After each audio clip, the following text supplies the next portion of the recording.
Hi folks, magandang hapon. It's a very gloomy first day. Okay? Mukhang babagsak ang ulan. But anyway, regardless, meron lang akong gustong i-share sa inyo. Para sa mga 25 to 40-year-old, yuppies or young urban professionals, meron lang akong piece of advice sa inyo. Kasi yan po ay dinaanan ko na. I'm already in my 60s. I have retired from my corporate work. So para sa inyo, between 25 to 40 years old na empleyado, whether you're occupying a good position as a manager, or nasa top executive kayo, or nasa middle rank or lower rank, this is my message for you guys. No? Employment is good while it lasts. Pagkatapos ng employment, then you have to think what to do next. Because if you retire at 60, and you expect to live, if you expect to live up to 80, you still have 20 years, no? So, anong gagawin nyo? Karamihan, isa na ako doon, nag-iisip magnegosyo pag-retire. Alright? Anong klaseng negosyo? Traditional businesses. Alright? Lahat ng mga nakikita mong negosyo sa mga barangay nyo, yan. Chances of survival, slim. Okay? Ewan ko ba? Iba ang business landscape ngayon eh. Unang-una, lahat ng tao ngayon, kung gusto kumain, mall ang punta. Bakit? For so many reasons. Convenience, number one. Parking space, aircon. Mag-sari-sari store ka, or mag-mini grocery ka, after a while, may kita mo sa harap or sa tabi mo, may tumatayong 7-Eleven. Diba? Yung mga ganun. So, anong gagawin mo? So, this is my advice to you guys, habang empleyado pa kayo. The best thing, the best business, while you're still employed, while you're still working hard sa employment mo, habang gumigising ka ng, before sunrise at umuwi ka sa bahay, after sunset na, ibig sabihin madilim na. Na-experience ko po yan eh.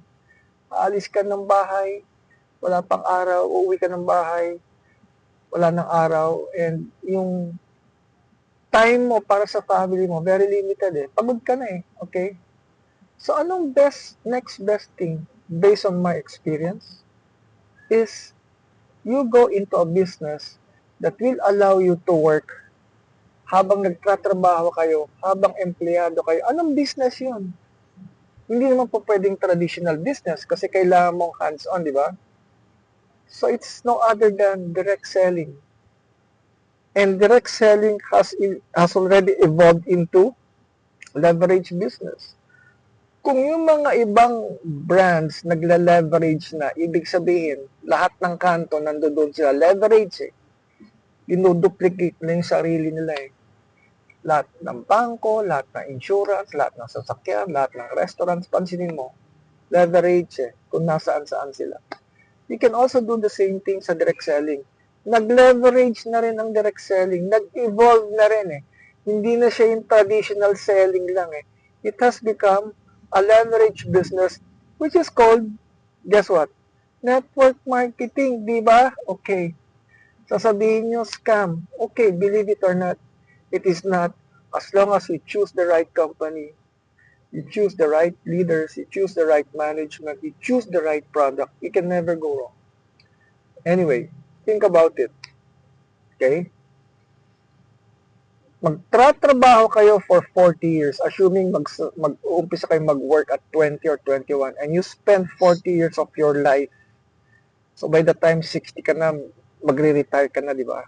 So why not work hard with your business as well habang empleyado kayo? Nothing wrong.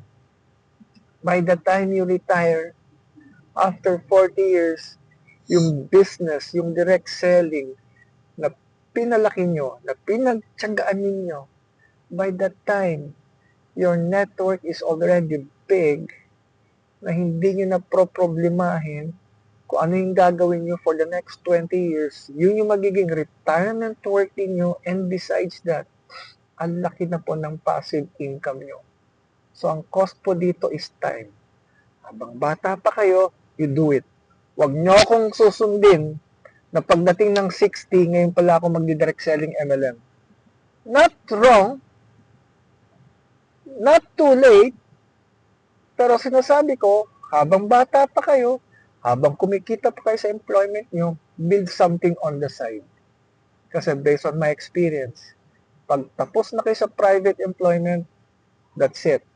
Pension, SSS, fine. Government, pwede. Kung ano yung last sweldo nyo, yun ang pension nyo. Otherwise, anong gagawin nyo? Diba? So think about it.